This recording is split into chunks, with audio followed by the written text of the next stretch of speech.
E aí, bitcoinheiros e bitcoinheiras, este é mais um episódio do 21 Milhões Podcast. Nele eu conversei com o Alfazeta. Eu fiquei muito feliz de poder conversar com esse cara, porque eu acho que a voz dele pode ajudar muita gente aí no mundo do Bitcoin. Ele tem muito a agregar, tem muita experiência e, enfim, acho que eu terminei esse episódio, eu fiquei bem feliz com ele, espero que vocês gostem.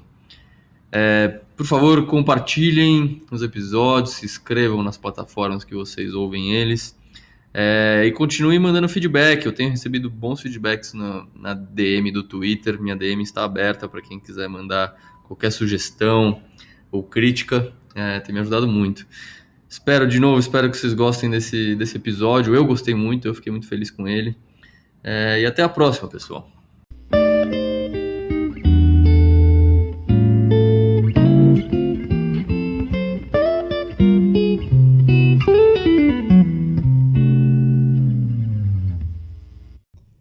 Pronto. Bom, obrigado, Alfa. Obrigado mesmo por ter concedido aí um seu tempo pra gente conversar. Eu não sei se... é meu, cara. Pô, que bom. Não sei se você sabe disso, mas acho que você foi uma das primeiras referências aí do Brazucas no Twitter, que eu me lembro de acompanhar, assim, e marcar lá o sininho pra eu acompanhar todos os seus tweets. Pô, legal. Acho que tem bastante coisa que eu anotei aqui pra gente conversar. Brazuca meio gringo, né? Brazuca meio gringo, exato. Vamos falar sobre isso, então. Bom, bem-vindo, cara, bem-vindo. Normalmente eu começo já pedindo pra pessoa contar a história dela, ou dar um background assim, e aí você também conta o quanto você quiser também. Beleza. Contar um pouquinho assim, sem tentar não dox, né? O mínimo demais, possível. Mas, sim, histórico é que eu trabalhei muito tempo em Wall Street, saí daqui do Brasil novo ainda, com 20 e poucos anos.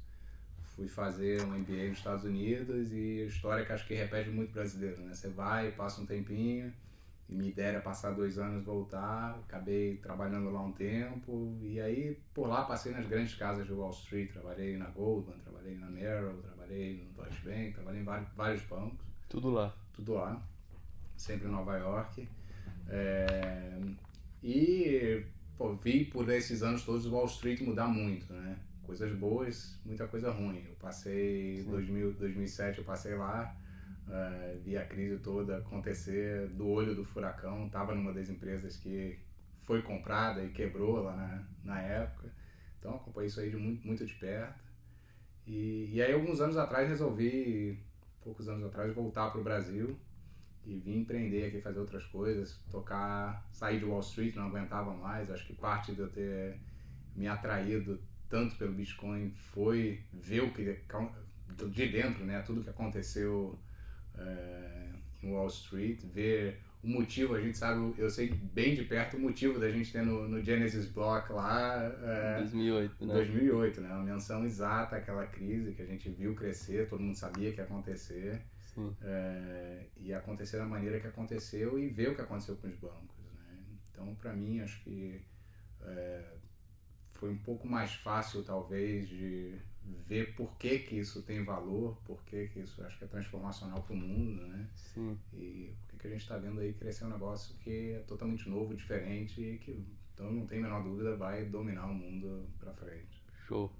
E você falou que já dava, chegando em 2008, já dava para ter uma noção de que existia uma crise de dívida. Todo mundo falava, acho que dentro do Wall Street, eu trabalhava bem próximo de uma das mesas que aparecem até no Big Short. E a gente vendia proteção contra risco de CDS 2007 o ano inteiro, e 2008 também um pedacinho do ano para vários clientes. E que é engraçado, né? Na época, o trade que grande parte dos investidores ganharam dinheiro foi comprar proteção em cima de Credit Default Swap, né? Que é a proteção de títulos de bonds, mais de qualidade alta, e AAA. Por quê? Porque o AAA é o último na curva a sentir, né? E você paga nada, e quando tem estresse é a opção muito fora do dinheiro que você está comprando. Mas eu lembro, na época, a gente tentava vender proteção por frações de basis points, algumas, e investidores não queriam. Falavam, não vou, por que eu vou gastar dinheiro para comprar proteção? AAA, né? Proteção para AAA. Ninguém achava que precisava, né? Sim. E os spreads explodiram em 2008 e muita gente ganhou muito dinheiro.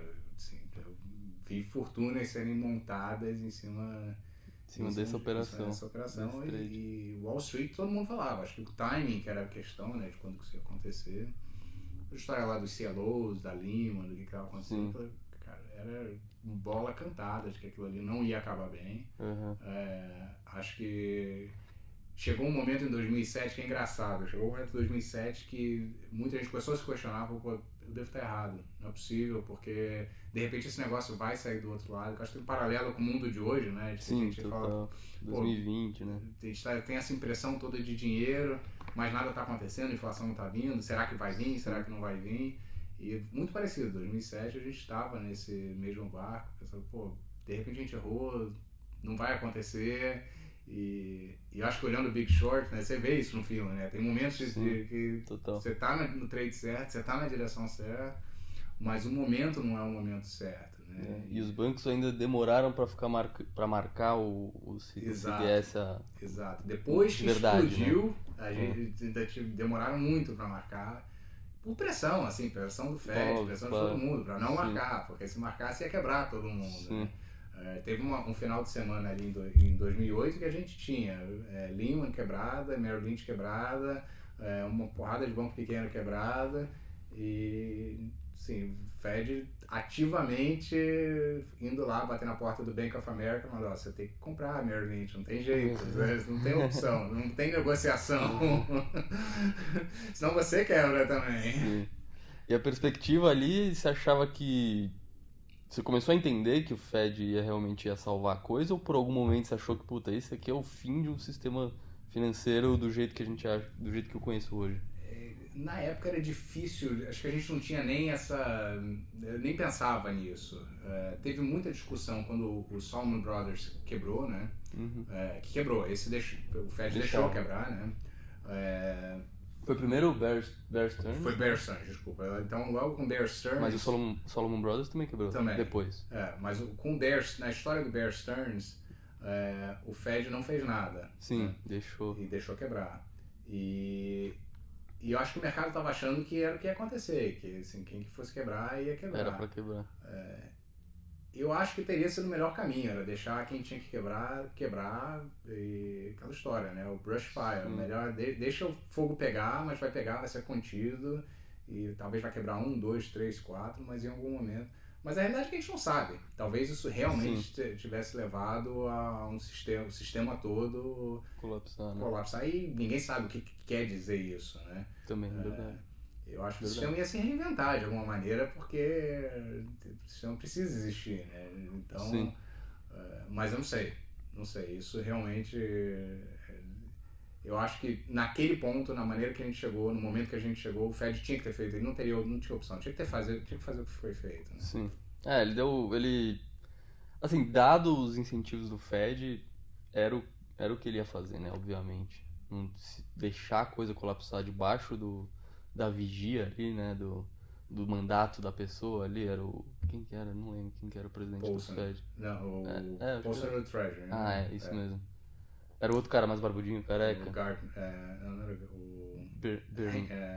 Bernanke, pode ser. Pode ser.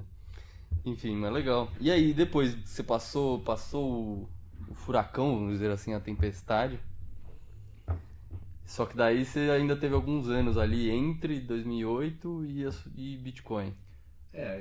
Bitcoin eu fui ver pela primeira vez bem depois, acho que 2015, 2014, que eu me lembro assim de ter ouvido pela primeira vez.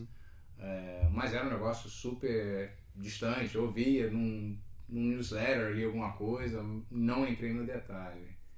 E aí em 2015, acho que foi início de 2015, calhou de eu receber um newsletter de um cara que chama John Mauldin, que escrevia muito sobre o Fed, e na época o John estava super bullish em outros ativos. Ele olhava o ouro e ele falou, não, tem esse ativo que a gente tem que começar a olhar, que é o Bitcoin. Que é ativo... Ele escreveu uma carta para investidores. Para investidores, exato. Super conhecida. E foi a primeira vez que eu li e comecei a entender um pouquinho mais. Aí em 2015... no banco que eu trabalhava, no início do ano a gente sempre fazia a gente olhava temas que não eram típicos, né? Que a gente, o que a gente não está olhando, que o mercado todo não está olhando, que a gente deveria estar olhando. E aí eu trouxe o Bitcoin como uma tese de investimento. E aí foi engraçado, porque que a gente estava falando, a gente vê até hoje, né? A reação do comitê de investimento quando eu trouxe Bitcoin, você via na cara de todo mundo, cara, que esse dinheirinho mágico da internet aqui que esse cara tá trazendo. Mas mesmo virou de vez. Mesmo nesse contexto de que você tem que trazer algo que ninguém tá olhando, a hora que você trouxe o Bitcoin, mesmo assim foi algo mesmo totalmente assim, alienígena. É muito fora, né? Muito fora daquilo. As pessoas... Tem gente que nem... Mas peraí, a primeira reação que tem é, mas pô, todo mundo pode copiar, como é que isso funciona? Claro, não é um negócio óbvio, né? Ainda mais pro cara que vem do background financeiro tradicional, não é nada óbvio para ele de que aquilo funciona, né? Eu mesmo, acho que da primeira vez que eu olhei, tive as perguntas típicas, né? De, peraí, como que isso aqui funciona? Se alguém quebrar o código, e se um outro sistema copiar o Bitcoin, e se o governo banir, assim, são os mesmos temas, né? Que todo mundo tem. Mas aí você levou lá pro comitê e não te deram muita liberdade. Morreu de cara, eu também continuei acompanhando, mas não fiz nada, mas aos poucos fui aprendendo um pouco mais, fui entendendo um pouco mais, e ainda estou aprendendo muito, ainda tenho muito para aprender. Mas aí nessa jornada aí você aprendeu a programar também. Isso veio bem depois, né? Acho que eu aprendi, eu gostava de programar lá atrás, quando era moleque eu programava em linguagens super antigas, mas aí depois segui outra carreira, fui fazer outras coisas, não fui programador e abandonei e não aprendi as linguagens novas, né? E aí, quando eu voltei dos Estados Unidos, uma das coisas que eu botei na minha cabeça, cara, eu tenho que aprender a programar de novo, olhar as linguagens novas e muito com a cabeça de... Eu queria porque queria revisar o código do Bitcoin. Tinha uma paranoia, sempre tive uma paranoia que deve ter alguma coisa aí, deve ter um backdoor escondido, alguma coisa aí. Como é que eu tenho certeza que, dinheiro que eu tô botando nesse negócio, que o dinheiro não vai ser... Não vai sumir, né? Sumir de uma hora pra outra, né? E não é só o código, é o processo, né? Qual é o processo de code review, como é que ele é feito, pra gente ter uma mudança, os pips todos, como é que isso acontece, qual é o processo de uma sugestão, da sugestão virar código, do código ser aprovado, dele entrar dentro do processo todo, né? Então, eu queria muito aprender sobre isso e eu achava e ainda acho que aprender a programar é importante para esse processo, né? E aí me reciclei, voltei a ler, a aprender C, que era uma linguagem que eu programava lá atrás, mas o C de hoje é muito diferente do C que a gente olhava lá atrás. E hoje eu programo C em Python. E tem uns projetinhos de hobby assim que eu faço de lado, porque eu gosto de programar. Programar é um negócio quase que terapêutico para mim.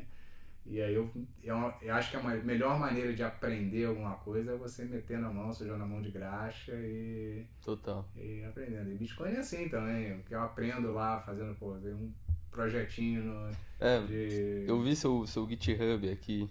Tem projetinho de monitorar os nodes, né? Que eu tenho lá uns 3 ou 4 nodes rodando ao mesmo tempo. Legal. E eu vi um que é uma interface do terminal, né? Isso. Você consegue acompanhar preço, várias informações. Porque eu tenho, vou dar um exemplo, tenho nodes do Umbrel rodando lá conectado. Ele tem até uma telinha, mas não mostra nada na telinha, né? E, o que eu queria fazer foi um negócio que, pelo menos aquela telinha útil, né? Fosse um dashboard. Então, hoje é um dashboard. Time, né? Hoje eu botei lá uma telinha de 3,5 polegadas colado no meu Raspberry Pi e aí, fica mostrando se o Node tá funcionando, não tá funcionando, o preço do Bitcoin. Então, fica passando várias coisas. E nesse processo de tentar entender como é que funciona, né? Tem que saber de onde estão os blocos, como é que eu faço consulta pro Bitcoin RPC para poder puxar os dados. Você tem que aprender, não tem jeito, né? Então, o projetinho hobby acaba ajudando para isso também. E você acha que esse processo de aprender a programar, entender como que um projeto open source, como que ele é gerido, como que ele é mantido, tudo isso te ajudou você acha que te ajudou a entender o Bitcoin no sentido de que, você veio de outra indústria e aí agora você entende o Bitcoin e você acha que esse conhecimento do meio de campo aí te ajudou a isso? Cara, ajudou. Eu acho que você entender o Bitcoin, ele é uma composição de várias experiências que você tem que ter tido na vida. Tá? Verdade. Essa é uma, mas eu acho que você fala assim, pô, quando você olhou o Bitcoin, você teve um sentimento que o Bitcoin traz alguma coisa e você relata uma história da sua vida, qual é a história que você traz? Cara, eu tenho uma história assim exata do que eu olho pro Bitcoin e eu falo, isso soluciona um problema grande que eu vivi. Quem viveu no Brasil, é que você é mais novo, mas quem viveu na minha época no Brasil, aqui nos anos 80, nos anos 90, inflação era um negócio louco, absurdamente louco. Assim, eu lembro histórias, pô, minha mãe indo pro supermercado dia 1º do mês, porque pô, meu pai recebia o dinheiro e tinha que ir lá comprar no supermercado, porque se você demorasse 5 dias, 10 dias, aquele dinheiro valia menos, né? E você comprava menos coisa no mercado. Então, as pessoas recebiam dinheiro e iam pro mercado. No mesmo dia. No mesmo dia. Então, ver que o valor do dinheiro assim, evaporava ao longo do tempo. Meu pai trabalhava o mês inteiro, recebia o dinheiro no final do mês, e se não gastasse em alguns dias, aquilo ali evaporava, né? Um negócio de louco. Hoje em dia, depois de 94, o Plano Real, as coisas melhoraram muito, mas a gente viveu aí anos de hiperinflação no Brasil que foram bem duros. Traumáticos, né? O supermercado, você chegava no dia 1º do mês, estava um caos, todo mundo trocando caixa, né, dinheiro físico por compras, né, e estocava. A gente tinha espaço de despensa enorme em casa para guardar as coisas, porque as coisas tinham mais valor do que o papel moeda que desvalorizava. Isso foi a primeira experiência. E nessa época também, eu me lembro, assim, eu era ainda moleque na época, mas eu me lembro uma noite, pô, meu pai sentado, pô, vendo o Jornal Nacional e quase chorando porque a Zélia Cardoso de Mello tinha resolvido que a poupança de todo brasileiro ia ser confiscada. E era o único, como a inflação era muito alta, a população deixava o dinheiro em poupança para render alguma coisa e não evaporar, né? Então, todo o capital que meu pai tinha guardado por esses anos todos, que era o que ele usava para poder investir no negócio dele e tudo, foi confiscado do dia para a noite, né? Então, você vê o valor do dinheiro, acho que ao longo do tempo, evaporando, e ver que o dinheiro pode ser confiscado numa canetada por um político maluco, não preciso falar muito que isso dentro do Bitcoin, quando eu vejo essas propriedades, pô, não é confiscável e que é dinheiro hard money, que também não vai perder o valor, para mim, imediatamente, quando eu consegui fazer essa ponte do passado com esse, cara, isso é a solução para tudo aquilo todos aqueles problemas que a gente viu que, embora esteja no passado, podem acontecer de novo e acontecem em outros lugares, né? Nos Estados Unidos eu tinha vários amigos que saíram da Venezuela e tiveram que fugir para os Estados Unidos, isso há 5 anos atrás, quer dizer, é super recente, porque o negócio deles foi confiscado pelo governo, que bateu lá na porta um dia e falou, essa fábrica aqui que você tem não é mais tua, a partir de amanhã eu estou aqui operando a fábrica, e do dia para a noite tudo aquilo que a família tinha construído por 2 gerações, 3 gerações, foi confiscado por uma canetada também. Mas eu fico pensando assim, eu não vivi isso na pele, né, os anos 80, hiperinflação e tal, mas eu vejo também muita gente que viveu isso, e aí eu vou conversar de Bitcoin e parece que não entra, assim, a pessoa, mesmo eu lembrando ela, puta, você viveu os anos 80, você lembra como era isso? Algumas pessoas, na hora que eu falo isso, puta, vira uma chavinha e parece que se abrem mais pro tema, mas algumas outras não, assim, a pessoa, sei lá, parece que esquece isso, parece que esquece que o real tem 27 anos só, não tem nem 30 anos. Mas por que você acha que... Eu acho que aí entra um outro aspecto, isso eu vejo muito com a minha geração, e com a geração, acho que até mais, um pouquinho antes da minha, que tem uma tendência a não aceitar a tecnologia, seja ela qual for a tecnologia, imediatamente, né? Vou dar um exemplo. Tava com um conhecido meu no táxi essa semana, acabou a corrida, eu não tinha dinheiro, eu falei, vou pagar, posso aceitar Pix? O cara aceita Pix, beleza, fiz um Pix pro cara, 2 segundos resolvi. Aí saí do táxi, o cara falou, eu não tenho Pix ainda não fiz o Pix. Mas por que você não fez? Não sei, não quero me meter nesse negócio, não sei como é que funciona. É um negócio que ajuda ele, é um negócio que tá todo mundo usando, que não vai ter jeito, ele vai usar daqui a pouco, tá todo mundo usando. mas tem esse bloqueio porque é uma tecnologia nova, tem uma desconfiança. Isso é da geração, eu não sei explicar porquê, mas eu vejo isso em tudo, não só no Bitcoin. Não só no Bitcoin, né? E nesse ponto eu aprendi uma coisa, eu não tento convencer ninguém mais a comprar Bitcoin. Tem muita gente que, acho que a grande maioria das pessoas que eu conheço, não tem a menor ideia de que eu estou envolvido no Bitcoin. Sim. Não sabe, tem gente muito próxima de mim que não tem a menor ideia. E eu não tento convencer ninguém. E já tive situações que a pessoa está conversando comigo sobre Bitcoin e eu finjo que eu não sei de nada. Força de vontade assim. Não adianta, você não vai. Meu objetivo não é convencer ninguém. Eu acho que a tecnologia, e não é só a tecnologia, eu acho que o sistema Bitcoin, a rede Bitcoin, ela é mais forte que todo mundo. Ela vai convencer as pessoas no seu tempo. Vai ter gente que vai se convencer rápido, vai ter gente que vai demorar e vai se convencer no final da curva. E pode ser que a gente esteja errado também, né? Não sei.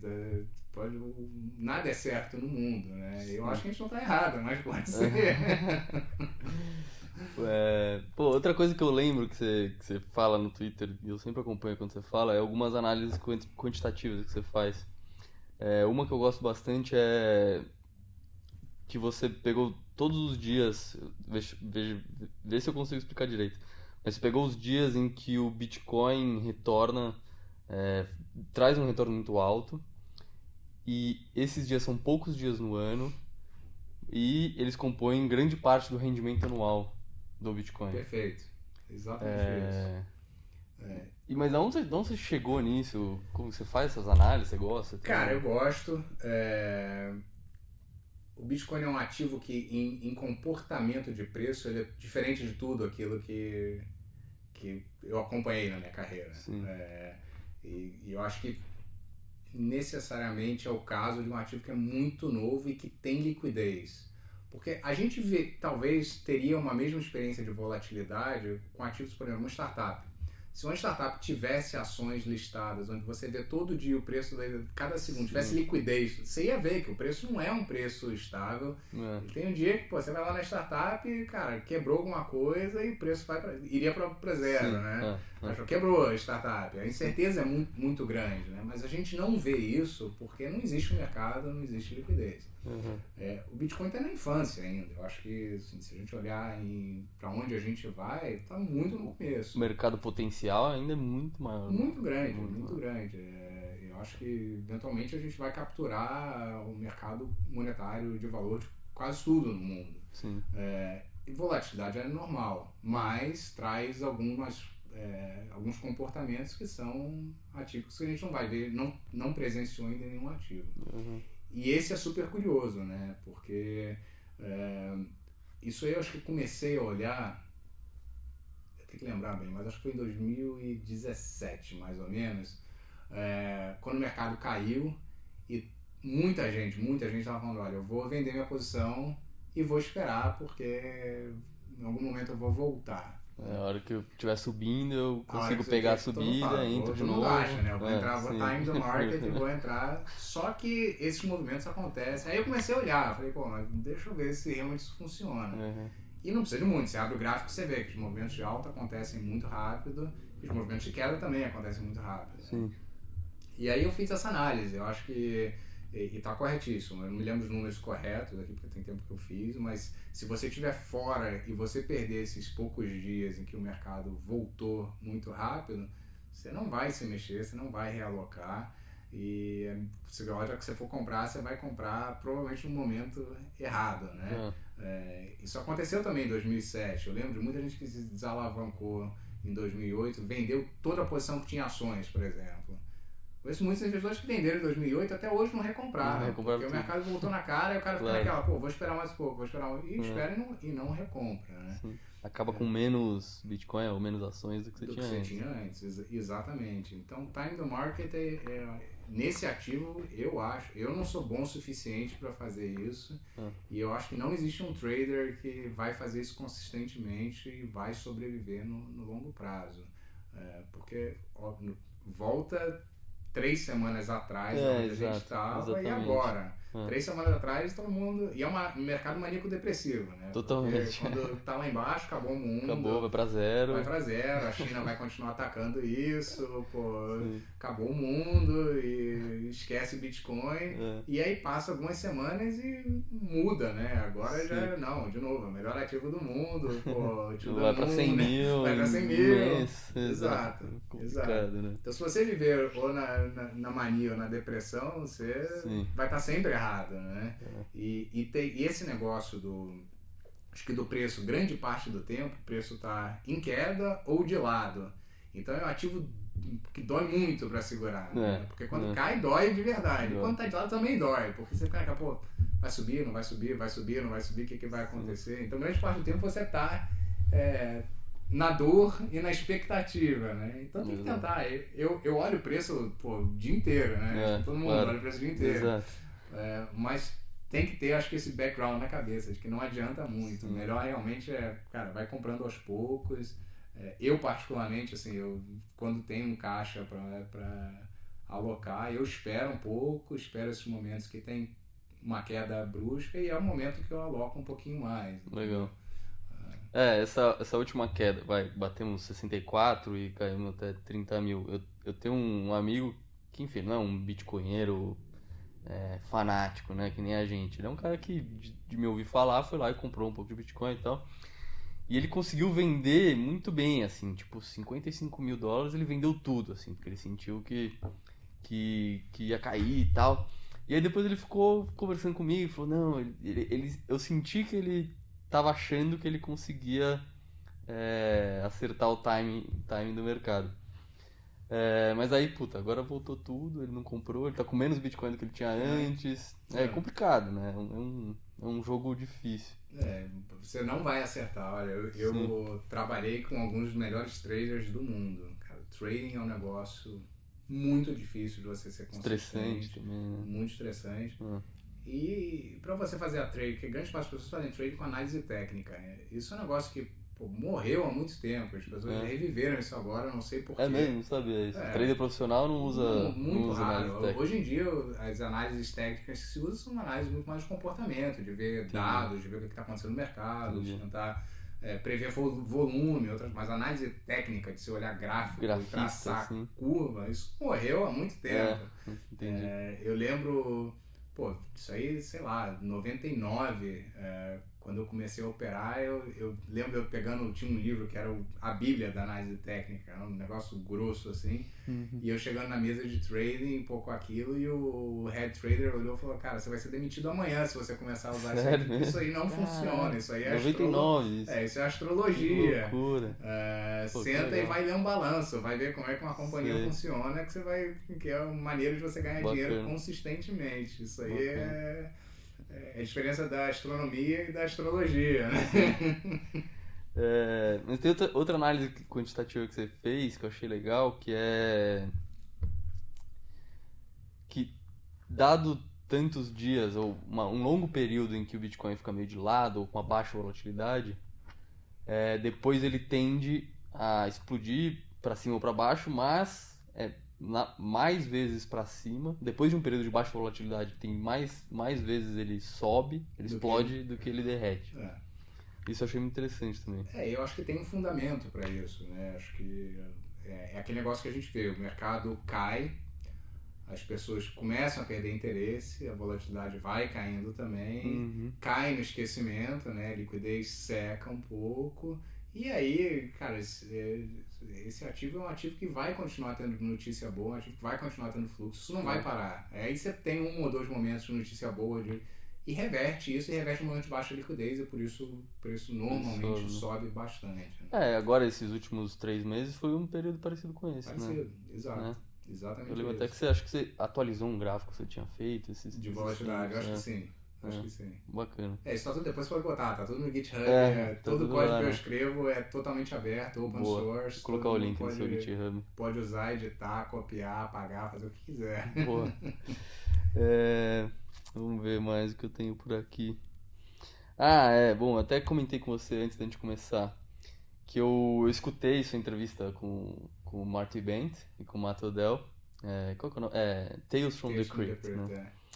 E uma coisa que me chamou a atenção é que na época você tava falando que o interesse dos institucionais ainda era muito, muito, muito baixo, assim, todo mundo achava que você era maluco se você viesse falar de Bitcoin. Eu queria saber se mudou alguma coisa de lá, acho que foi novembro de 2019 essa entrevista. E se de lá pra cá, depois de Michael Saylor, se alguma coisa mudou. Mudou muita coisa. A gente já vê, eu acho que já um percentual bem maior de investidores institucionais que falam de Bitcoin, que olham. Acho que até alguns que estavam muito céticos no passado, que eu conheço, passaram a ter alguma posição. E está mudando. Eu acho que isso é uma tendência, vai continuar mudando. Lá fora, acho que a gente já vê isso acontecer de maneira bem mais forte. Aqui no Brasil, o Brasil acho que ainda está bem atrás.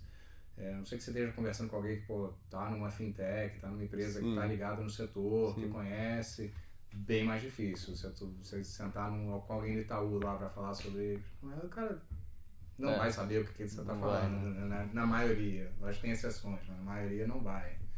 E esse pessoal, que veículo que esse pessoal costuma buscar, assim, pra ter uma exposição? Os institucionais, eu acho que varia muito. Tem muita gente que está usando custodiantes lá fora já, né? Custodiantes grandes como a NYDIG, esses caras que estão realmente fazendo as coisas. A NYDIG é um trabalho bem legal, né? Até onde eu sei, eles só mexem com Bitcoin. Só Bitcoin. Só Bitcoin. E estão crescendo muito também. E tem o desafio, né? Por mais que eu acho que, no final das contas, cada empresa tem que ter sua própria carteira, tem que ter um plano de custódia própria das moedas, não vai acontecer do dia para a noite também. Então, eu acho que tem que acontecer de uma forma gradual. É melhor que as empresas entrem e comprem, nem que seja por um ETF, por exemplo, do que não ter nenhuma exposição. E aí, com isso, cara, isso força você a aprender, né? É o tipo do ativo que você só vai aprender depois que você tiver exposição, e aí o interesse está todo alinhado de você aprender mais, você entender mais, e quando você entender mais, você vai tomar essa decisão eventualmente.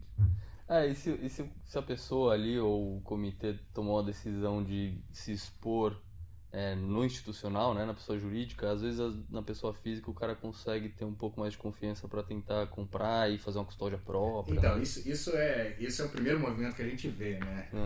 Na verdade é antes o cara na pessoa física, entendi, depois no PJ. Tem muita gente que eu converso e falo, você tem que colocar Bitcoin na empresa, vocês precisam ter alguma exposição, vocês não têm exposição nenhuma.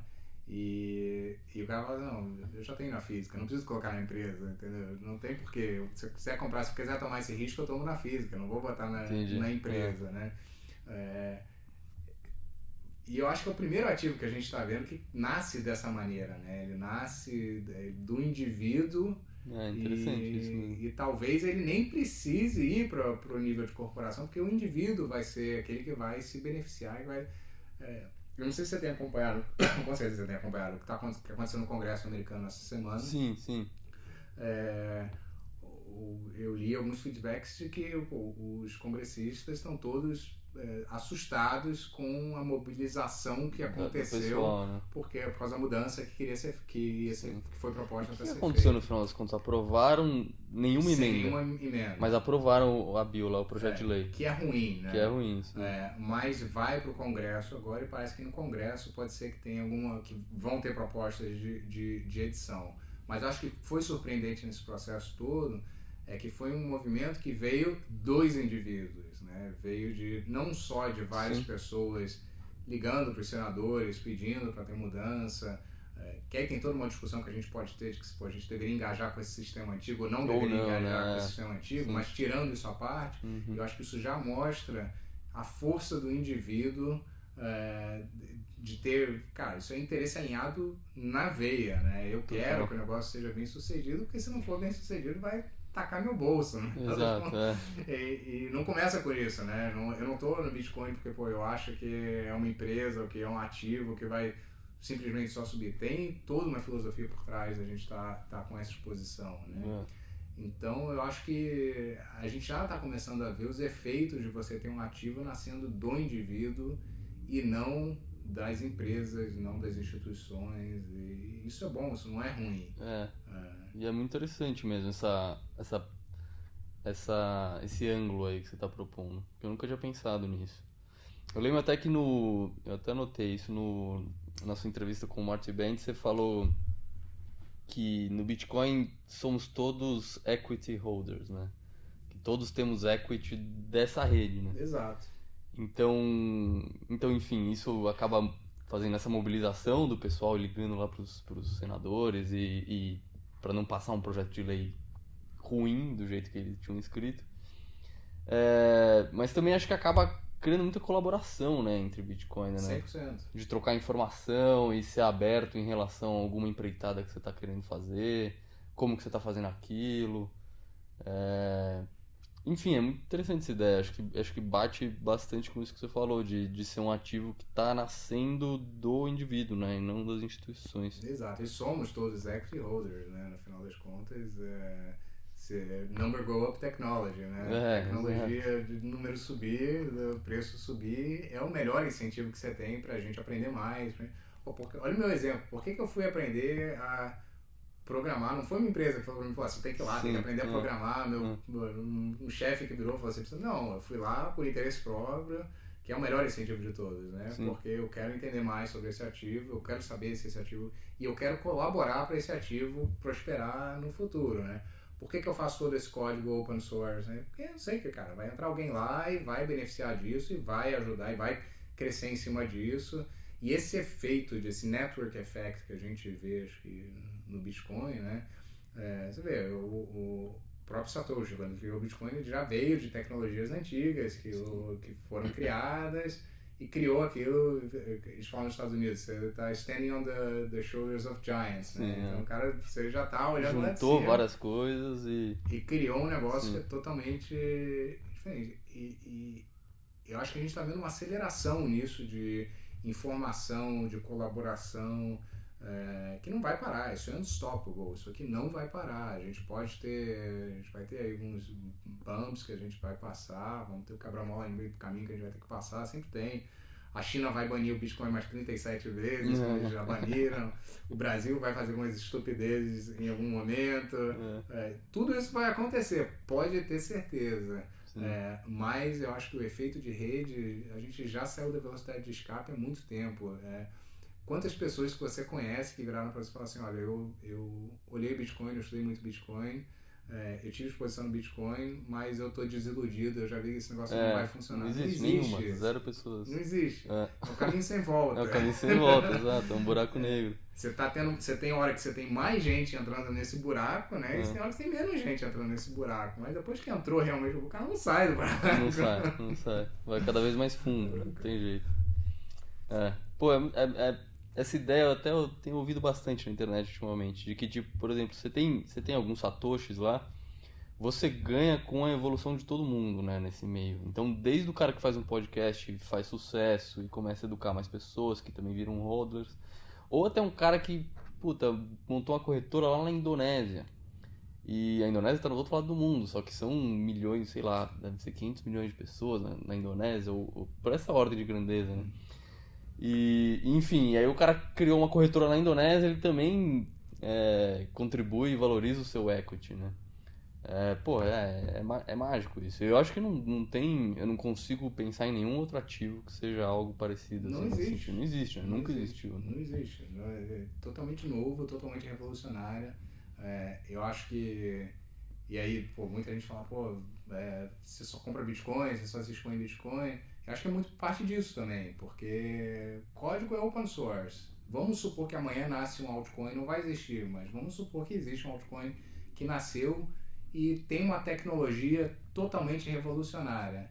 Ela só vai ser revolucionária se esse altcoin for open source também. Se ele não for open source, ninguém vai querer comprar. Claro, né? E se ele é open source, a tecnologia é tão boa, eu te garanto que no dia seguinte vai ter um BIP do Bitcoin que vai estar sendo implementado para incorporar essa tecnologia. Pode não acontecer no dia 1, pode não acontecer no dia 2, mas eventualmente, se for realmente... Os interesses estão alinhados para os developers pararem tudo que eles estão fazendo. E olhar para aquilo. Incluindo, eu vou parar o que eu estou fazendo também. Vou tentar ajudar de alguma maneira, porque isso impacta um ecossistema gigantesco. E eu acho que o montante de brain power que a gente tem atrás do Bitcoin hoje, a gente provavelmente nunca teve atrás de nenhuma ideia no mundo, né? Porque você tem gente verdade. do mundo inteiro focada nisso, desenvolvendo para isso. Distribuída no mundo inteiro. Distribuída no mundo inteiro, quer dizer, você não ataca, você não fala, ó, vamos atacar os developers que estão no Brasil. Cara, em Nova York. Boa sorte. Não dá, não dá, acabou. E todo mundo trabalhando de graça, né? E todo mundo trabalhando de graça. Só pelo bônus em equity aí. De graça não, né? Pelo number go up technology. Exato. De graça eu digo por não recebendo um salário necessariamente, né? Exato. São as coisas maravilhosas. Você disse esse negócio aí que é da China banir todo ano o Bitcoin e tal, mas esse ano foi um negócio um pouco mais sério, né? Os caras realmente desligaram lá a mineração. E eu fiquei pensando, um negócio que eu fico pensando de vez em quando, que assim, eles desligaram a mineração, o hash rate caiu 30%, pouco mais de 30%, né? Quase 40%, sei lá. E o preço caiu junto, né? Caiu pela metade. E aí depois pareceu que bateu num fundo o hash rate e o preço recuperou mais ou menos na mesma época também. Você já pensou alguma coisa em modelo quantitativo em relação ao hash rate, o preço, assim? Eu acho que tem um problema aí de identificar o que é a causa e o que é a consequência, né? Eu acho que isso é chute total, assim, eu já olhei, longo prazo não existe correlação nenhuma. Nesses momentos de queda brutal, como aconteceu agora, quando aconteceu de novo, eu não me lembro a data, mas teve um outro momento que a gente viu uma queda brutal também. Teve final de 2018, teve março de 2020. Acho que talvez tenha sido final de 2018, que também teve uma queda brutal de hash rate e preço também caiu. Normalmente os eventos, minha intuição, estão correlacionados porque os miners precisam levantar capital de alguma maneira para... Os caras têm custos, né? Eles têm que pagar seus custos. Se eles não estão minerando, eles têm que pagar o custo de alguma outra maneira. No caso da China agora, o que eu ouvi é que tem muito miner que desligou a chavinha, falou, olha, eu vou parar de minerar, mas não imediatamente vendeu os equipamentos que ele tem parados lá em algum lugar. Mas esse cara tem custo, ele não precisa pagar o custo. E eu imagino que grande maioria dos miners acredita no sistema e tem Bitcoin em reserva. Em tesouro. Então, eu acho que teve uma liquidação aí, provavelmente potencial. Se isso é significativo, se não é, se isso impacta o preço, não sei.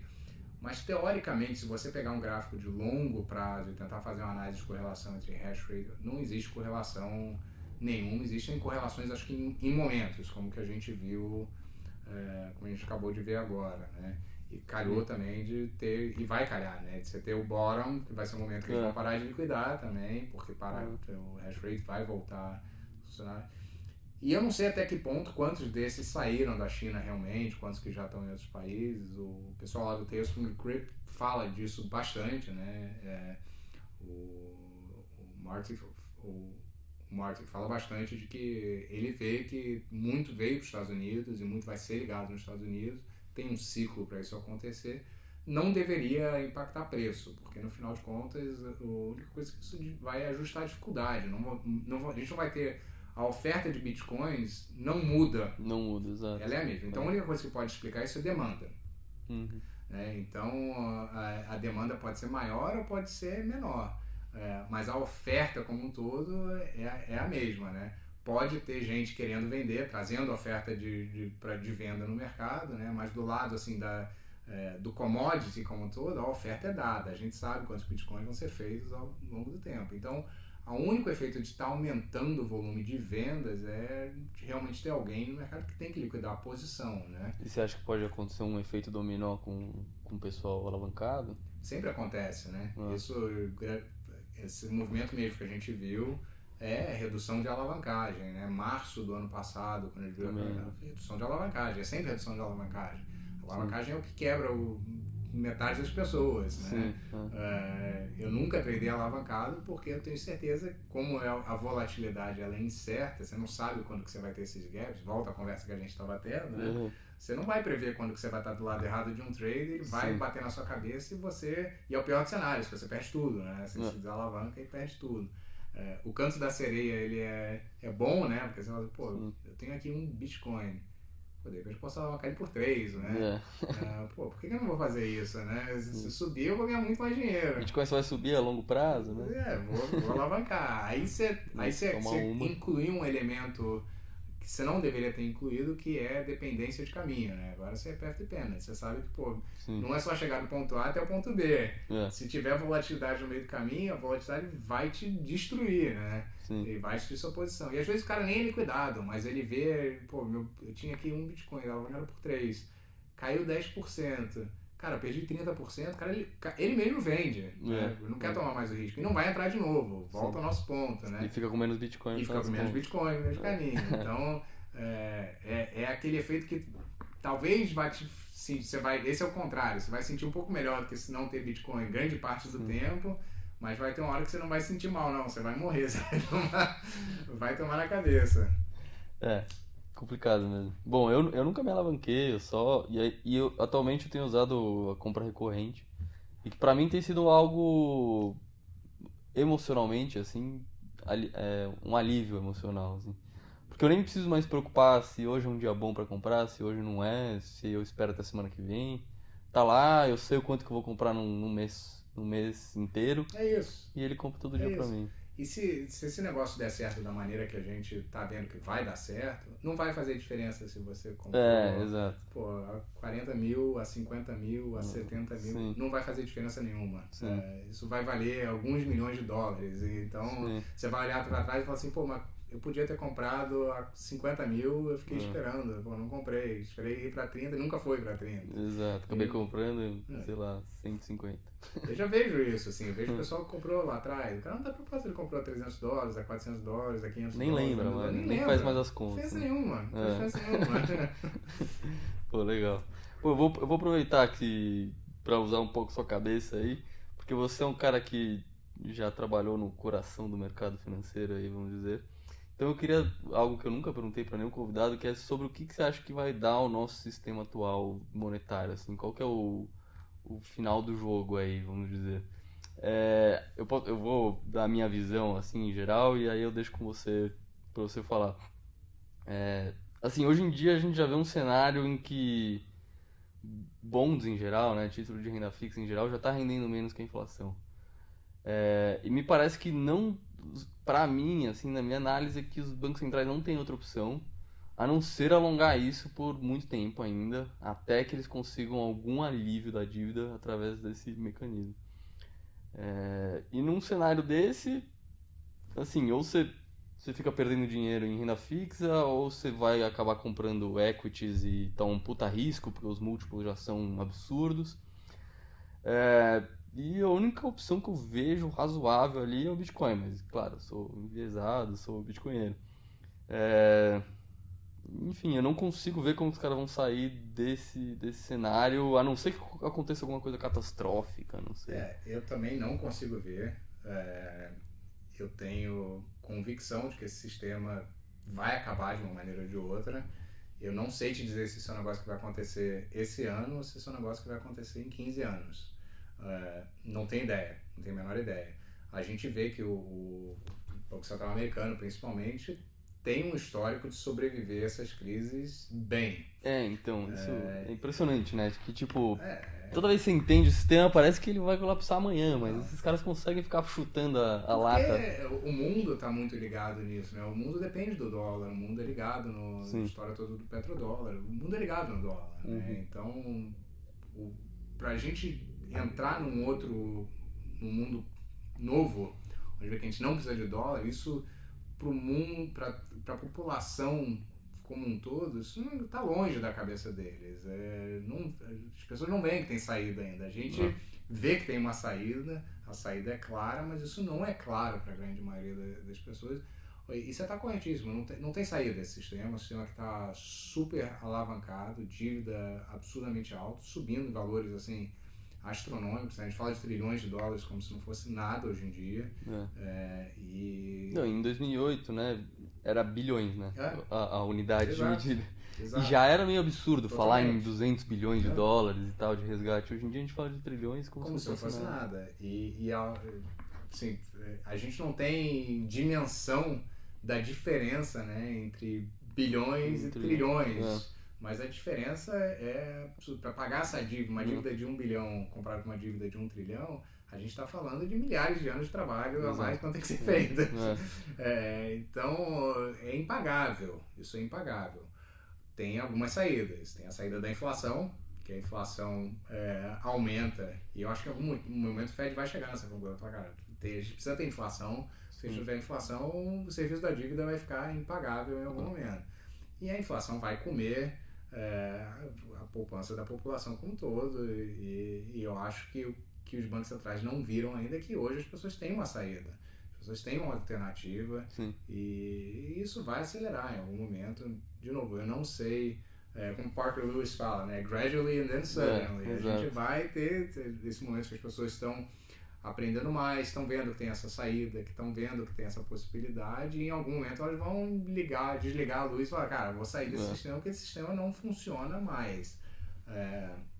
Eu acho que vai demorar mais do que a média das pessoas falam hoje. Eu acho que o sistema ainda vai sobreviver e vai crescer a hidra de 7 cabeças, né? Vai crescer mais a cabeça, a gente vai cortar a cabeça, vai crescer mais a cabeça de novo.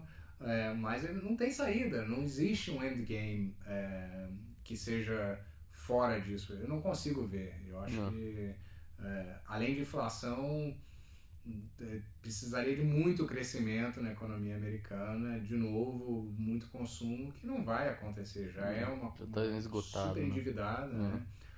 A China é uma história de crescimento que também é totalmente feita em cima de dívida, é puramente dívida e alavancagem, né? As pessoas confundem o crescimento, tem acho que muito mérito, mas sim, deve ter crescimento real, tem né? crescimento real, mas muito é por causa de alavancagem. Claro, né? claro. E isso não é sustentável, você não consegue alavancar o que foi alavancado, uma hora acaba, você não tem como fazer alavancagem em cima da alavancagem.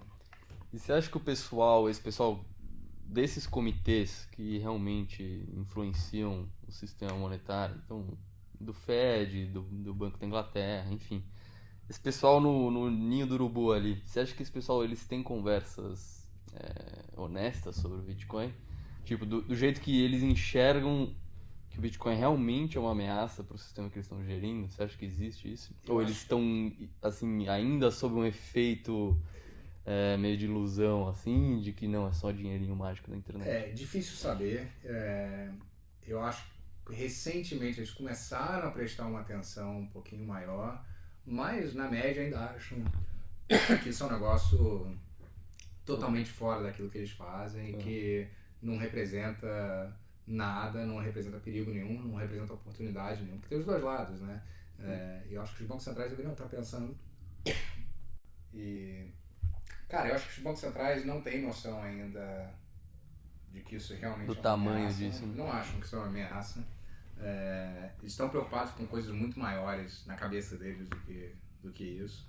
E eu acho, assim, diferente que muita gente fala, eu não acho que existe uma conspiração para pôr no mundo dos bancos centrais. Eu acho que simplesmente são pessoas que não estão prestando atenção para isso, não acham que isso é relevante. Porque eu vejo isso, como a gente falou no início, eu vejo isso com os banqueiros, eu vejo isso com o pessoal institucional. Não estão prestando atenção, não acham que isso é importante e acham que é um sonho que isso vai tomar conta do mundo em algum momento. Não vai. Eu tendo a concordar com essa perspectiva, realmente. Tipo, não acho que são pessoas malignas, né? Elas não são pessoas más. Elas acabaram que todos os incentivos na carreira dela inteira era pra construir em cima desse sistema, né? Exato. E não necessariamente acabaram percebendo os problemas, a falta de longevidade que esse sistema pode ter e tal. Mas eu acho que no final das contas eles vão acabar lutando para manter esse sistema, fazer tudo que eles podem. Bom. Eu acho que até esse projeto de lei americano aí é uma certa maneira que a Yellen tentou para segurar um pouco ali as rédeas da coisa, sabe? Provavelmente isso. Quando eu acho que vai ter em algum momento, vai ter uma virada nisso, vai ter um Banco Central grande no mundo que vai anunciar que eles estão montando reserva, que já tem provavelmente reserva em Bitcoin.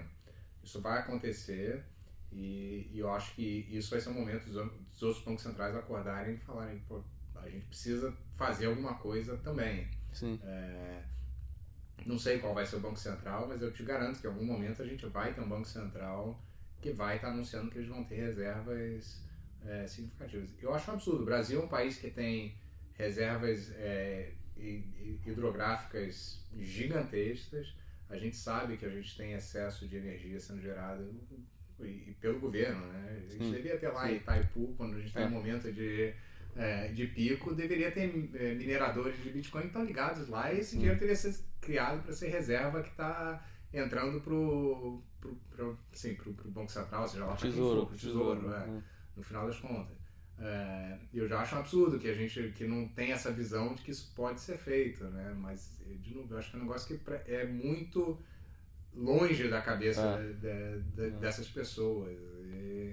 E tem um risco também quase que reputacional de você estar falando e fazer isso, porque se tiver certo, cara, tem pouco a ganhar, se tiver errado, só de você falar, você já vai ficar marcado com, imagina que o presidente hoje fala, olha, a partir de amanhã a gente está minerando Bitcoin.